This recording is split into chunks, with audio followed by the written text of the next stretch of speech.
disha dawladda waxaan doonaynaa cadaalad in loo sameeyo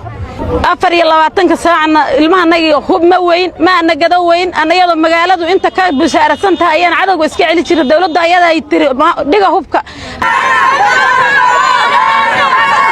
walaalkay nuur aadan waxaan rabaa cadaalad inuu helo tuuga ma dilin askarta dawladda galmudug dishay tuuga ma dilin nin askari oo tuutale oo askari oo qoryo wata dilay sax weeye shacab ma dilin nuur aadan cadaalad ha helo dawladda galmudug dishay dawladda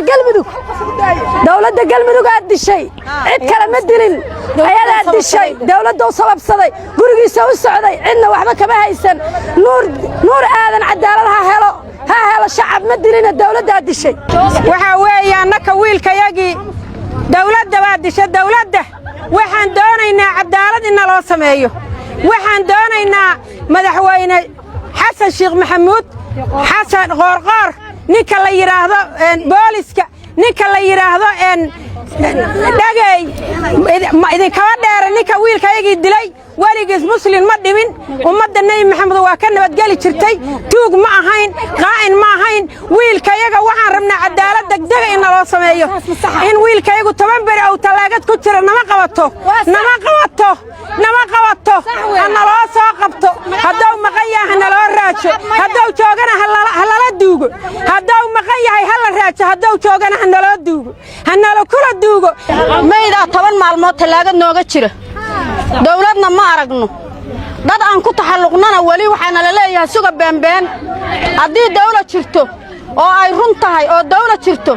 qorqoro hadla ma aanan arag taliyihii degmada baalkii ciidamada hadla ma aanan arag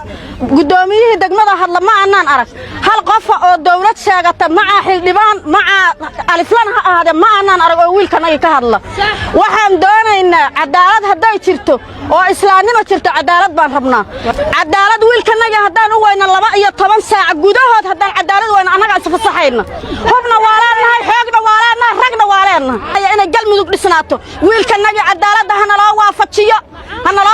wiilkanaga cadaalad 24 saacna ilmahanagi hub ma weyn ma anagado weyn anayada magaaladu inta ka bushaarsan tahay ayaan cadawga iska celi jiray dawladda ayada ay tiri dhiga hubka ayada naga dhigtay bistooladaha ayada naga dhigtay qoryaha ayada naga dhigtay baangadaha xitaa naga dhigtay aan isku difaacina ayada waa naga dhigtay tuuta ayaa lagu dilay nuur aadan mawaadilo waa canshuurta ayaa u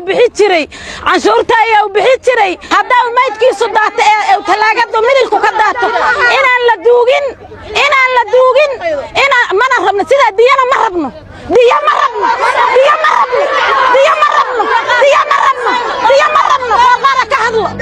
qorqor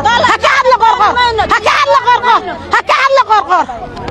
24 saac caawa 3 ay u noqonaysaa habeenkii 3aad ayuu wuxuu ku jiraa maxay tahay ambulance la dhex yaala stationka ciidanka iyo maxay tahay madaxda iyo dawladda galmudug kaba aysan hadlin maxay tahay arintaas madaxweynuhu ka hadlin gudoomiyaha maxay tahay degmada Cabdiraxmaan Geed Qorowaan ka hadlin gudoomiyaha gobolka ka hadlin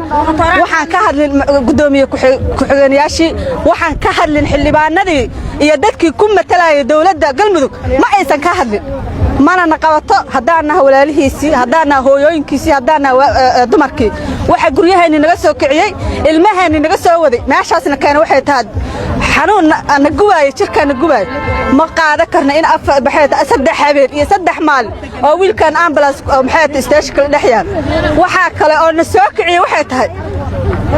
taliyihii dhamaaya booliska oo aan dhagta u haynin oo aan hadalkiisa sugayn oo inuu hadal fiican nagu la hadlaa sugayn ayaa maanta wuxuu la soo istaagay waxa dilay maxay tahay tuuga jidka telefoonka dhaceysay annaga ma aaminsanin inuu tuuga disho ma doonayna anaga in lagu dhibaateeyo ma doonayna anaga alkoolsaana kugu soo xareeyo ma doonayna in lagu hajuumo anaga waxaan doonaynaa cadaalad haddaan cadaalad weyno dadka iska dhici jiray oo cadaalad gacmooda ku raadi jirayaan waana raadi doonaa insha Allah waxaan doonaynaa odayaal warkood ma rabna anaga cid kale ma aan rabno mid kale siyaasi oo si dad wuxuu raadinayo ma rabno anaga waxaan rabnaa cadaalad inaan helno